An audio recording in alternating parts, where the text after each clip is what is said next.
Mis hermanos, muy buenos días. Qué gusto verlos aquí un domingo más en la casa del Señor. Doy gracias a Dios por la vida de cada uno de ustedes.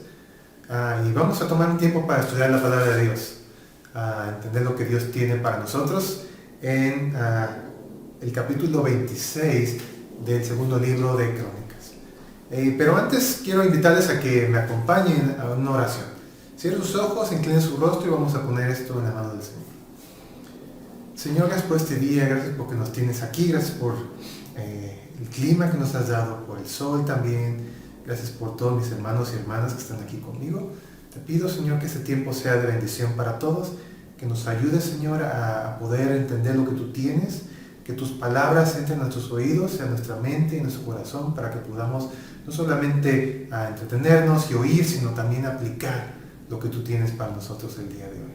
Te damos gracias por todo, te lo pedimos en el nombre de Jesucristo. Amén. Muy bien, hermanos. El día de hoy vamos a estar hablando acerca de Segunda de Crónicas 26. Vamos a leer la historia del rey Usías. Pero antes de eso, quiero compartirles una pequeña historia para que podamos entender un poco de qué se va a tratar el día de hoy la predicación. Y esta historia es una fábula, es un cuento imaginario. Y este cuento es el cuento de la liebre y la tortuga.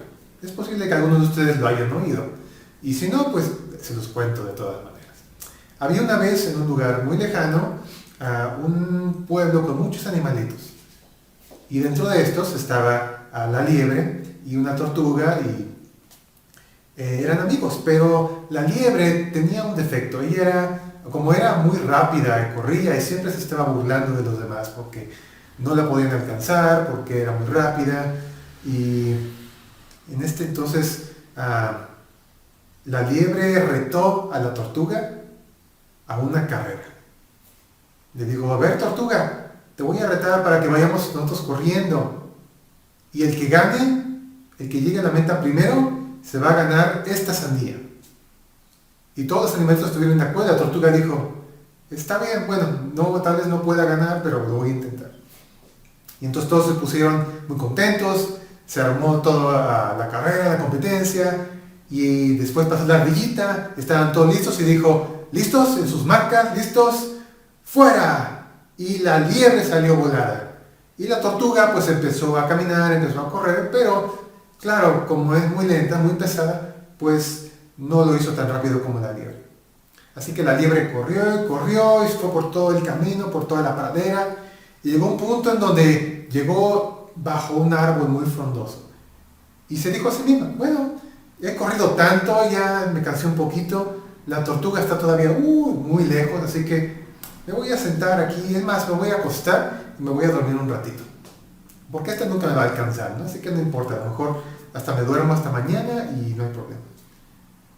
Entonces la liebre se acuesta, se duerme y ahí se queda. Y pasan los minutos, y pasa una hora, pasan 2 horas, y de repente la tortuga va caminando, ¿y qué creen? Que pasa a la liebre, pero no lo quiso despertar, sino que siguió su camino, siguió lo que estaba haciendo. Y la liebre después de 3 horas se despertó, ¡qué rica siesta! Ahora sí voy a seguir mi carrera, porque ya tengo hambre, tengo que comerme esa sandía que habíamos apostado. Pero ¿cuál sería su sorpresa? Que al ver a la distancia estaba la tortuga ya llegando a la meta. La liebre se asustó tanto que empezó a correr tan rápido como pudo, jadeando, pero casi al llegar se dio cuenta que la tortuga ya había pasado la meta. Y en este caso la tortuga ganó la competencia y la liebre fue avergonzada. La tortuga se quedó con la sandía y la liebre se quedó sin nada. Y este es un cuento para niños y la moraleja de esta historia es que la liebre aprendió que no hay que burlarse de los demás y que no se debe uno de confiar, pues la arrogancia puede hacer que perdamos la carrera. En este caso, la liebre fue muy arrogante, fue muy orgullosa, creyó que nunca nadie le iba a ganar y se confió, hizo cosas que desafortunadamente hicieron que perdiera la carrera. Y es lo que nos encontramos hoy también en día, en este pasaje que vamos a leer. Hoy vamos a estudiar la vida de alguien que también tristemente, por su orgullo, este orgullo hizo que perdiera la carrera. Así que vamos a leer la historia del rey Uzías. Así que les pido que vayamos todos al segundo libro de Crónicas, al capítulo 26. Hemos estado estudiando también los libros anteriores y ahora llegamos al tercero de los reyes, que empezaron bien pero terminaron mal. Así que vamos a estar leyendo esta mañana, vamos a estar estudiando acerca de Uzías. Así que vamos rápidamente a leer Segunda de Crónicas del 26, del 1 al 23. ¿Están listos? Vamos a leerlo. Y todo el pueblo de Judá tomó a Uzías, que tenía 16 años, y lo hicieron rey en lugar de su padre Amasías. Él edificó a Elot y la restituyó a Judá después de que el rey durmió con sus padres. Uzías tenía 16 años cuando comenzó a reinar y reinó 52 años en Jerusalén.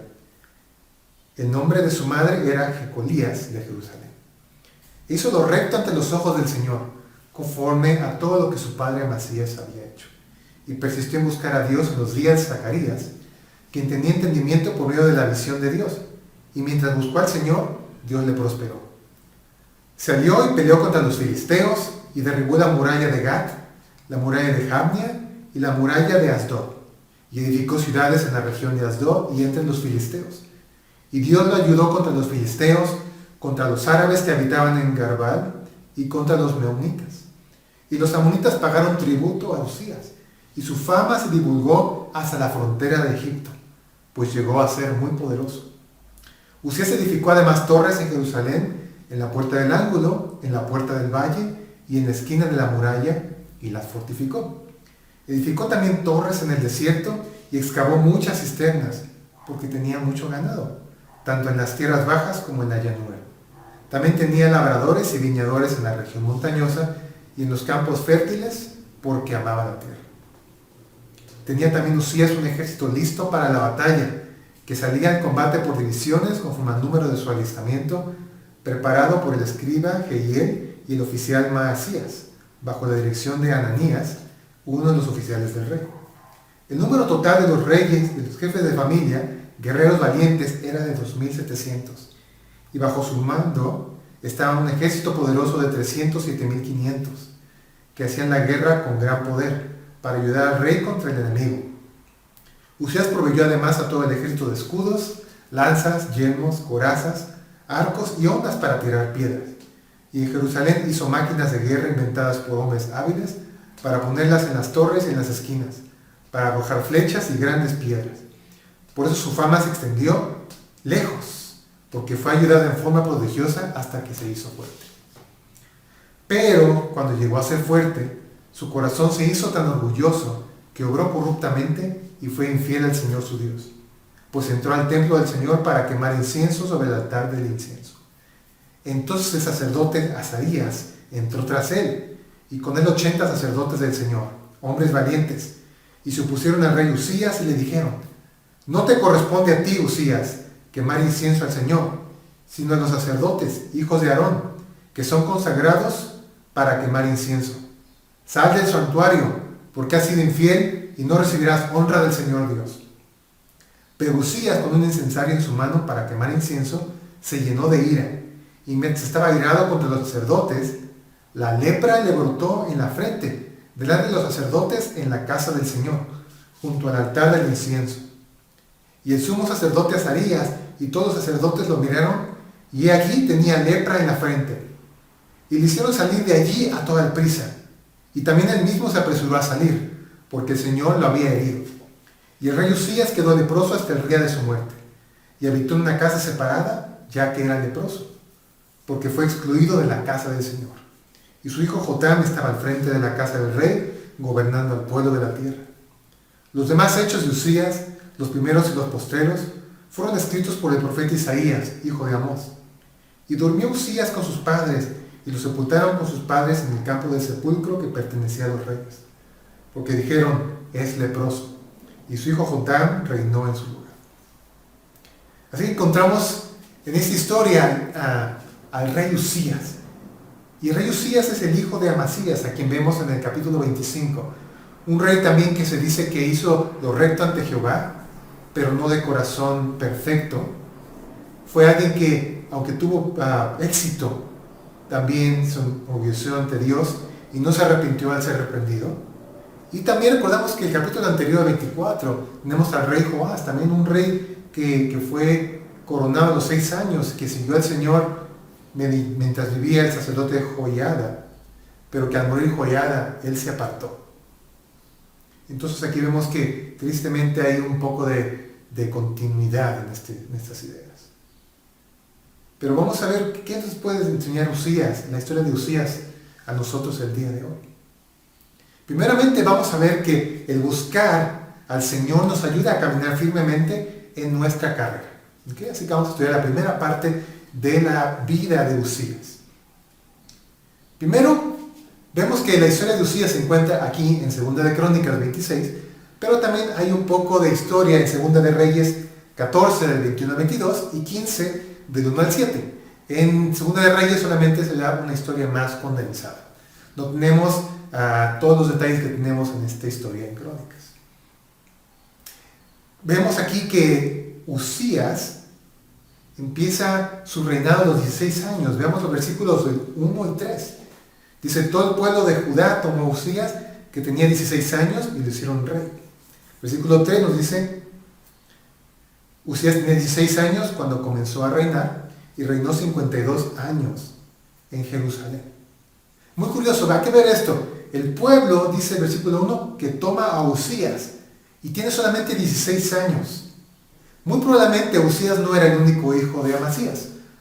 Regularmente los reyes tenían muchos hijos y es probable que tenían también otras mujeres con las que tenían hijos. De hecho, se nos dice que tenía la mamá de Usías era Jecolías de Jerusalén.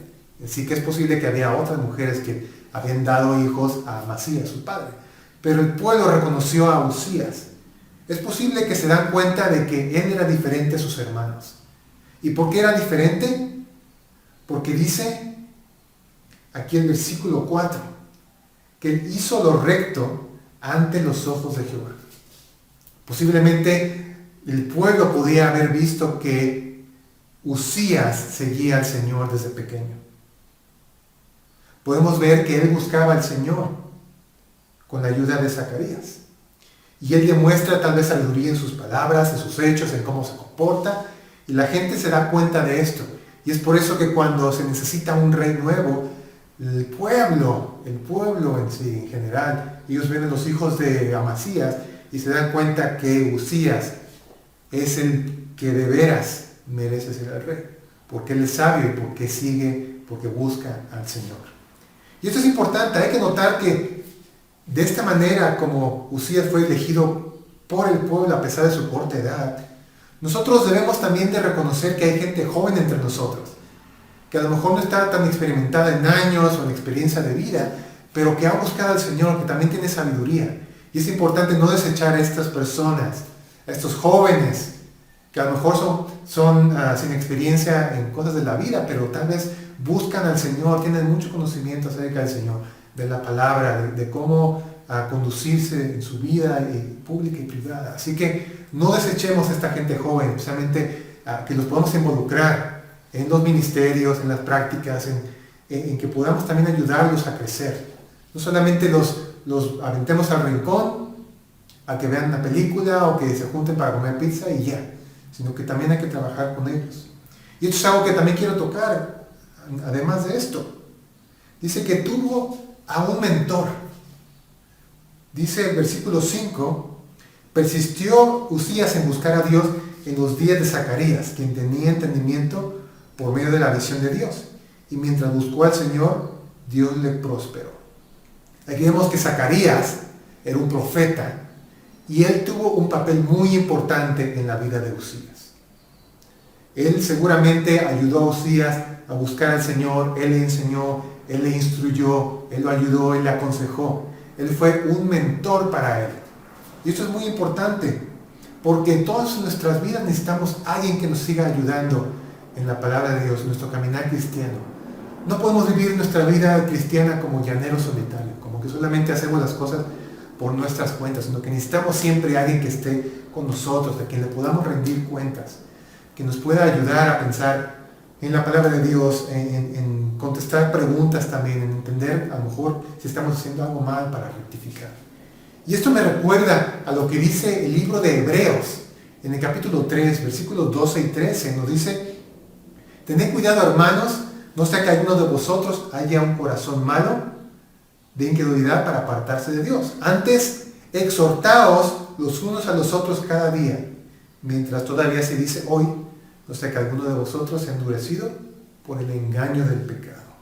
Esto es muy importante. ¿Cuántos de nosotros nos ponemos a disponibilidad de la gente para que podamos ayudarla, para que seamos mentores, para que podamos aconsejar? Muchas veces tenemos ese conocimiento, pero nos quedamos con ese conocimiento y solamente ponemos un tweet o un post de Facebook y ya nada más, pero no nos involucramos en la vida de la persona. Yo te animo a que si estás en una posición así, que lo hagas, involúcrate con la gente, en discipulado, en ayuda uno a uno, en un grupo. No te quedes con ese conocimiento, sino que también lo compartas con otros. Y eso nos dice que, el versículo 5, que mientras Uzías buscó al Señor, Dios le prosperó. Entonces tuvo la ayuda de Zacarías para poder buscar al Señor. Pero Zacarías no hizo la búsqueda por Uzías. Uzías fue el que tuvo que buscar al Señor, el que tuvo que escudriñar las Escrituras, el que tuvo que buscar al Señor, buscar su rostro, buscar obedecerle, cumplir sus mandamientos.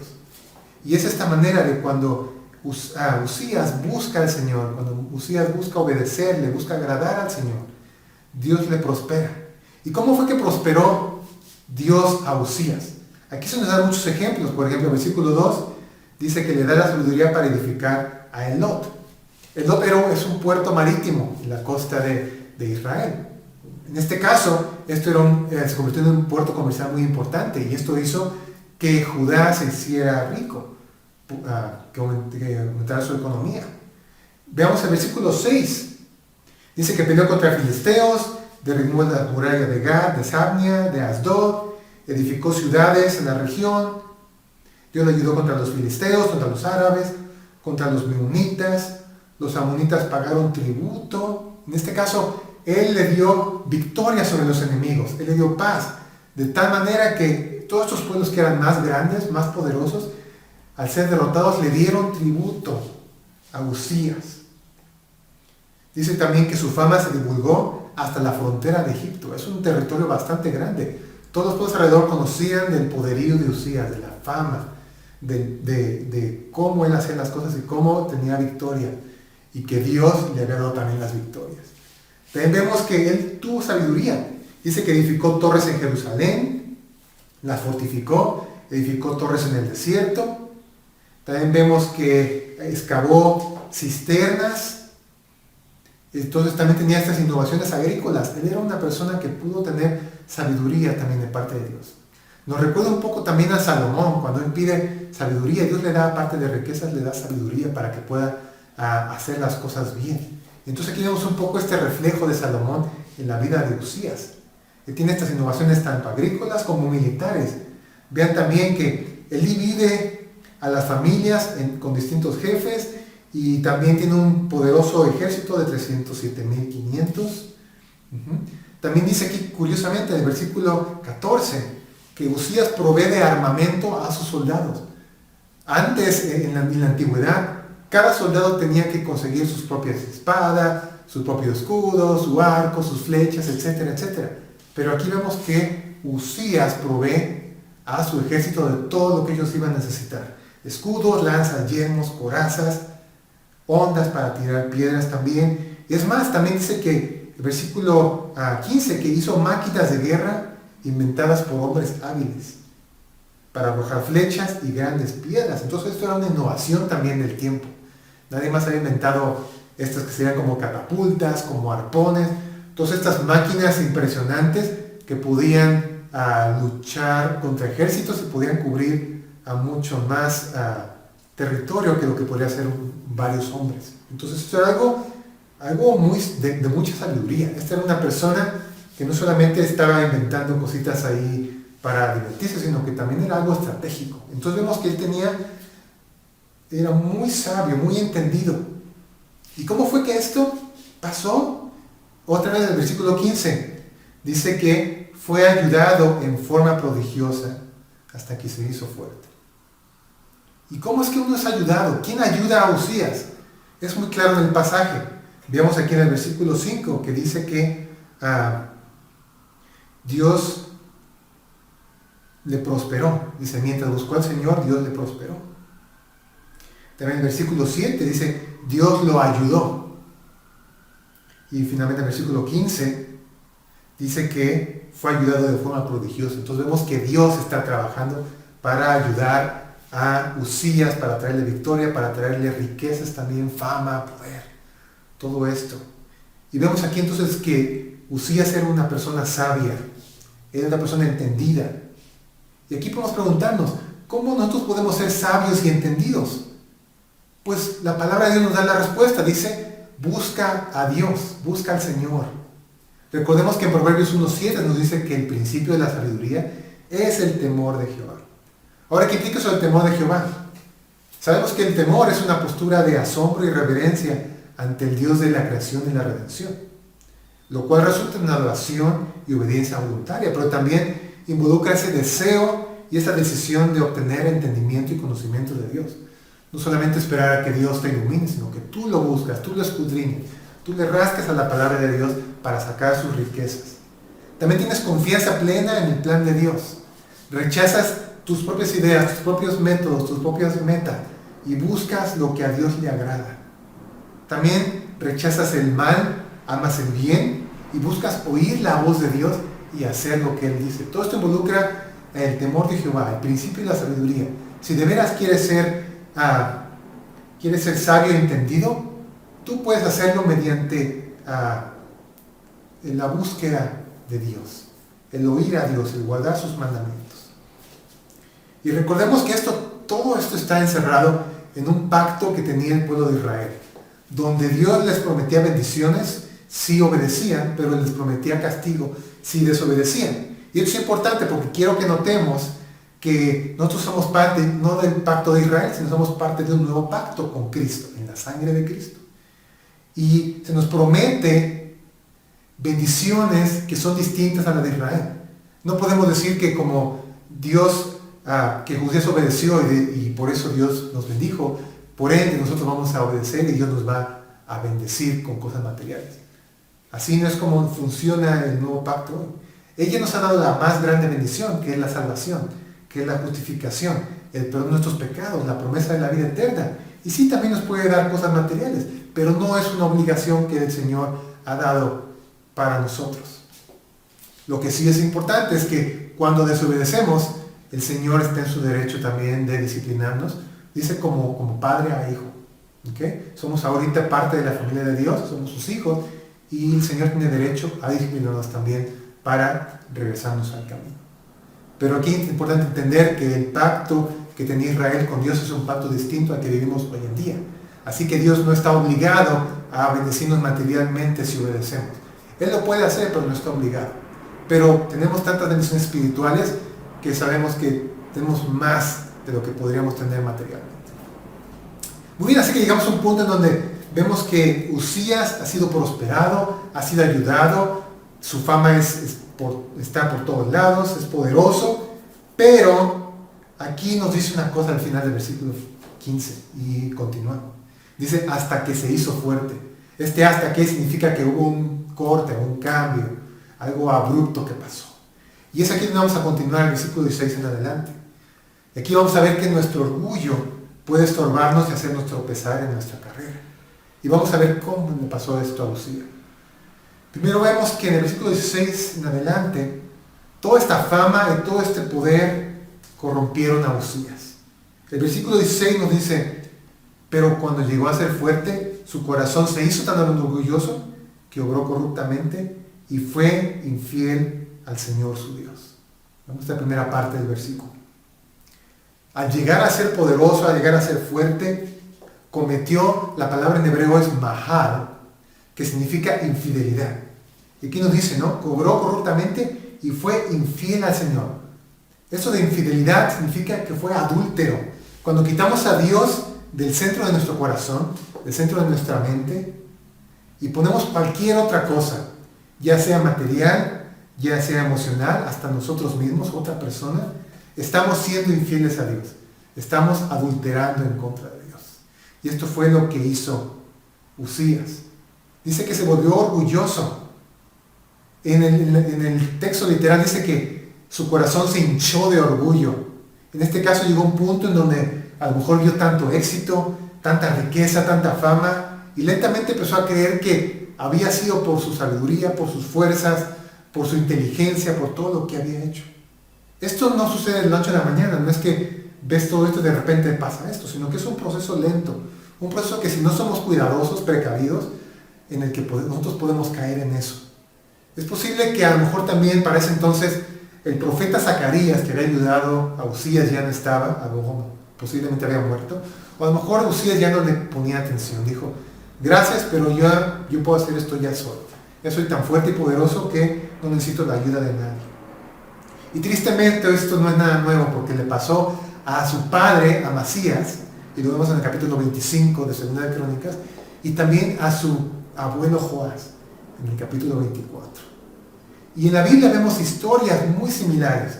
Si recordamos, por ejemplo, en el libro de Daniel, vemos al rey Nabucodonosor en el capítulo 4, donde él dice, ¿quién ha hecho todo esto? ¿No ha sido yo mismo con mi fuerza, con mi mano poderosa, con mi ejército?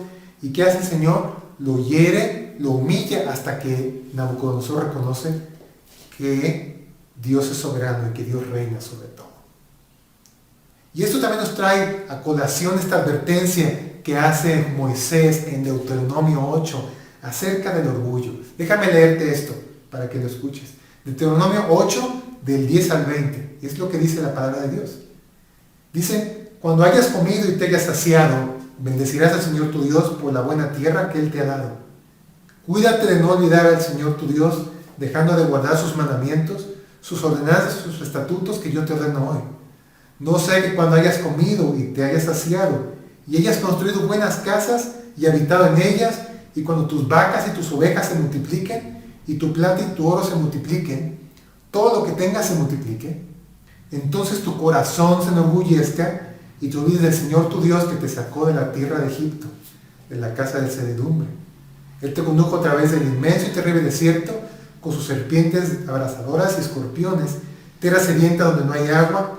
Él sacó para ti agua de la roca del pedernal. En el desierto te alimentó con el maná que tus padres no habían conocido, para humillarte y probarte y para finalmente hacerte bien. No sea que digas en tu corazón, mi poder y la fuerza de mi mano me han producido esta riqueza. Mas acuérdate del Señor tu Dios porque Él se da poder para hacer riqueza a fin de confirmar su pacto, el cual juró a tus padres como en este día. Sucederá que si alguna vez te olvidas del Señor tu Dios y vas en pos de otros dioses y los sirves y los adoras, yo testifico contra vosotros hoy que ciertamente pereceréis. Como las naciones en que el Señor destruye delante de vosotros, así pereceréis porque no oísteis la voz de nuestro Dios. Una advertencia muy grave que Uzías seguramente conocía porque él había estudiado las Escrituras. Pero ¿qué hizo? Se le olvida. Su corazón se enorgullece y hace que deseche todo esto. Y es más, ¿qué hace esto? ¿Qué produce? Bueno, él busca adorar a Dios de su propia manera. Dice el versículo 16 que dice que él entró al templo del Señor para quemar incienso sobre el altar del incienso. Creyó que como rey también podía hacer funciones de sacerdote. Porque él ya era famoso, él era fuerte, era poderoso. ¿Quién le va a decir? Y descartó que las escrituras estas vez en el Pentateuco, las escrituras de Moisés, dictaban que solamente los sacerdotes podían encargarse de las funciones del templo. Por ejemplo, en Éxodo 30 nos dice, en Números 16 y 18, nos da toda esta idea, de que solamente se puede hacer el servicio a Dios, la adoración, de acuerdo a como Dios lo manda. Y eso es una pregunta. ¿Cuántos de nosotros a veces buscamos adorar a Dios a nuestra manera y no como Dios lo ha pedido? Piensa en esto, muy importante. Si estás buscando tú hacer las cosas a tu manera, en vez de como Dios quiere que lo adores, ten mucho cuidado. ¿Y qué pasa aquí? Cuando viene a adorar, a quemar incienso, no hace caso a los sacerdotes y tampoco se arrepiente. Versículos 17 y 18 dice que el sacerdote Azarías entra con 80 hombres, 80 sacerdotes, y se opusieron al rey Uzías y le dijeron, no te corresponde a ti quemar incienso, sino a los sacerdotes, que son consagrados para quemar incienso.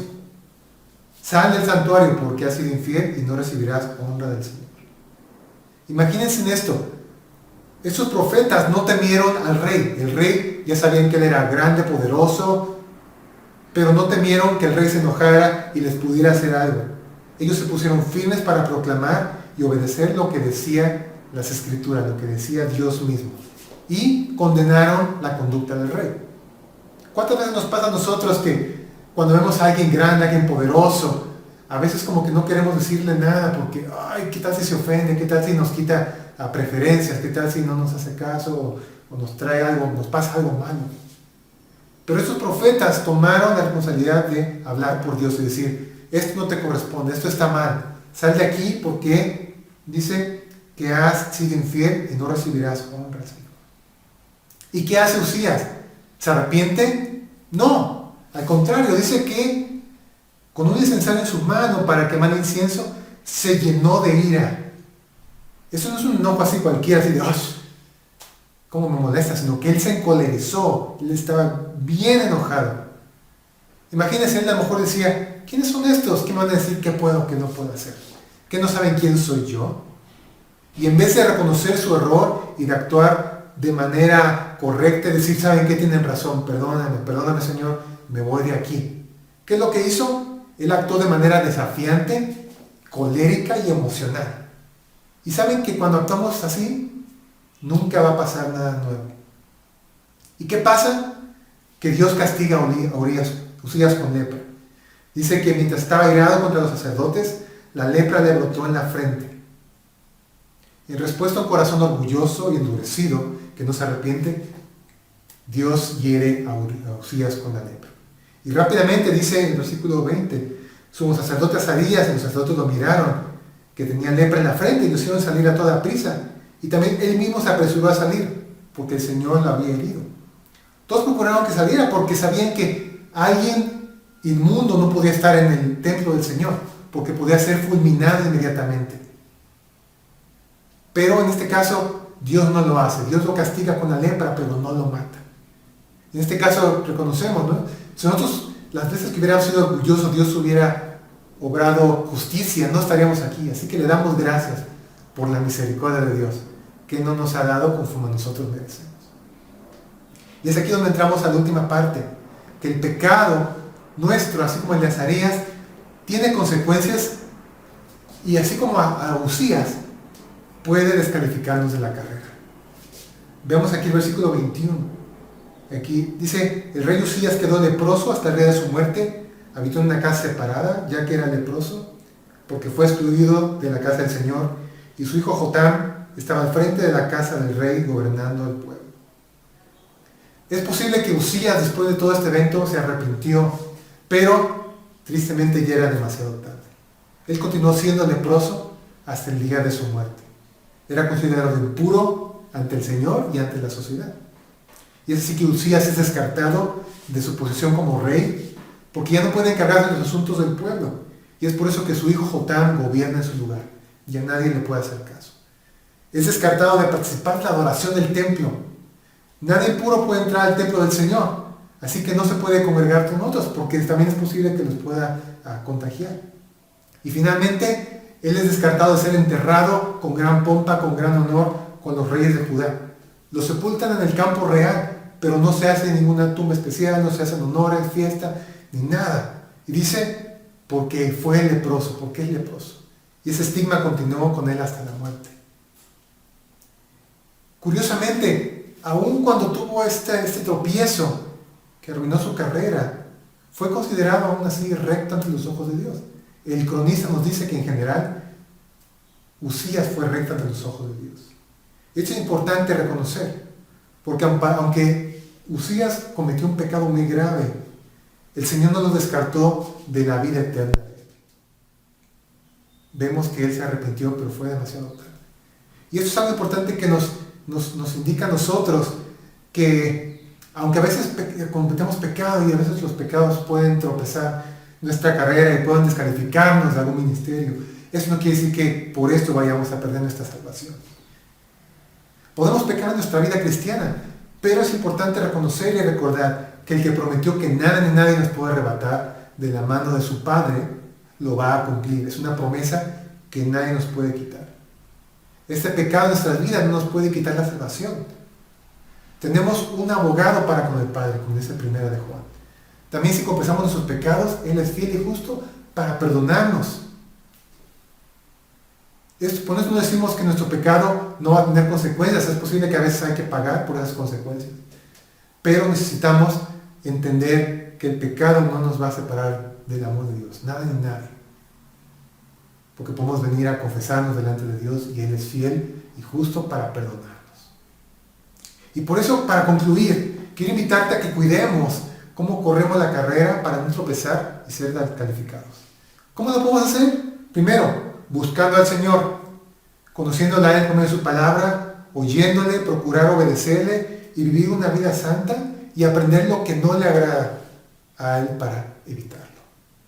También podemos revisar nuestra vida diariamente. Examínate constantemente. Ve dónde estás fallando. Ve tus palabras, tus acciones, tus intenciones, tus pensamientos. Y donde veas que hay algo que no concuerda con la palabra de Dios, deséchalo. Busca al Señor para que te ayude a desechar estas malas maneras, malos pensamientos, malas palabras. Todo esto. También rindiendo cuentas. Procura buscar a alguien con quien tú puedas rendir cuenta. Busca un mentor, una persona a la que te pueda aconsejar, la que pueda decirte, sabes que estás haciendo bien, estás haciendo mal. Y también te invito a que puedas tú ser ejemplo de otros, a otros, de cómo caminar en Cristo. Como decía Pablo en 1 Corintios 11:1, ser imitadores de mí como yo lo soy de Cristo. Y finalmente, oremos también por aquellos que están en liderazgo, porque hay mucha gente que está, pastores, líderes de ministerios, que el enemigo está activamente buscando atacarlos, buscando descalificar su ministerio. Así que estemos pendientes de ellos, orando por ellos también y por nuestras propias vidas. Y finalmente, te dejo con esto. Aun cuando hayamos tropezado y caído en nuestra carrera, tenemos a un verdadero rey y sacerdote que nos perdona y nos restaura. A diferencia de Usías, que él creía que podía ser rey y sacerdote, Cristo es el único que es rey y sacerdote. Y aunque hayamos caído del pecado, Él puede perdonar nuestros pecados y limpiarnos de toda maldad. Y eso es algo importante. Si tú has pecado, tienes la oportunidad de que Cristo limpie tu vida, te perdone. Y si tú no conoces a Cristo, te invito a que conozcas a aquel que puede perdonar tus pecados. Sin Cristo, tu destino final es el infierno. Es un lugar de tormento que no termina y estarás separado de Dios para siempre. No dejes que las consecuencias del pecado te condenen. La paga del pecado es la muerte. Tú mereces morir si estás separado de Dios. Pero Cristo no vino a condenar al mundo, Él vino a salvar a todo aquel que cree en Él. Él vino a reconciliarnos con Dios. Y para que todo aquel que ponga su fe, que ponga su vida a sus pies, que se arrepiente y la confiese como Señor y Salvador, pueda ser salvo y pueda ir a la vida eterna. Yo te pregunto esta mañana, ¿lo quieres hacer hoy? ¿Quieres tener esa seguridad que no importa lo que pase, no importa lo que hagas, nadie ni nada te va a arrebatar de su mano? Si has hecho esto, quiero que me acompañes a orar. Quiero que todos cierren sus ojos también. Señor, gracias por este día. Gracias porque podemos oír esta historia que tienes para nosotros, Señor. Podemos entender que el pecado tiene consecuencias en nuestra vida. Si te pedimos que nos ayudes a estar pendientes de nuestros pecados, a poder oír tu palabra, obedecerte y a desechar todo lo que pueda estorbar nuestro camino de fe. Y también, si tú no has conocido al Señor, te invito a que hoy le recibas como Señor y Salvador. Que no te vayas el día de hoy. Ven a platicar conmigo, ven a platicar con alguno de tus líderes, para que ellos puedan hablarte más de Jesús, de aquel Jesús que te amó tanto, que vino a morir para perdonar todos tus pecados y para que no te vayas a condenación eterna, sino que vayas a la vida eterna. Te damos gracias por todo y te lo pedimos en el nombre de Jesucristo, nuestro único Señor y Salvador. Amén. Hermanos, que el Señor los bendiga.